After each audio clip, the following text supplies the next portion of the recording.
দেশের বিভিন্ন স্থানের সভা সমাবেশ, মানববন্ধন সহ নানা ঘটনার আরও খবর থাকছে লামিয়া তানজিন মাহমুদের রিপোর্টে।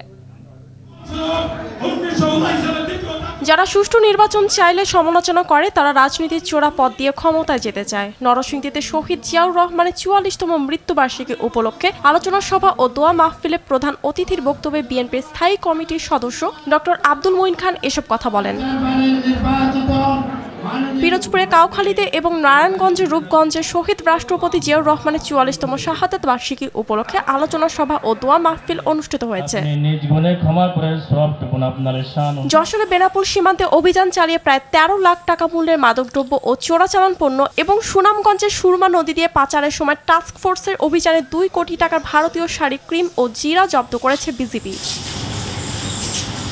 পাওনা টাকা আদায়ের জন্য ঢাকা থেকে অপহরণ করে ময়মনসিংহে নিয়ে আসার সময় কামরুল হাসান নামে অপহৃত ব্যক্তিকে উদ্ধার করেছে র্যাব। কৃষিতে প্রযুক্তির মাধ্যমে উৎপাদন বৃদ্ধি ও কৃষকের লাভ বাড়ানোর লক্ষ্য নিয়ে মেহেরপুরে গাংনীতে শুরু হয়েছে কৃষি প্রযুক্তি প্রদর্শন মেলা।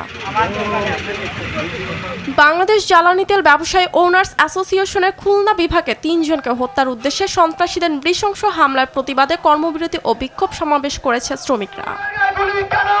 ঢাকা চট্টগ্রাম এবং ঢাকা সিলেট রেলপথের নরসিংদী রেল স্টেশনে আন্তনগর, মহানগর, প্রভাতী, মহানগর, গোধূলী এবং উপবন এক্সপ্রেস ডাউনের যাত্রা বিরতির উদ্বোধন করা হয়েছে। লামিয়া তানজিন মাহমুদ, RTV।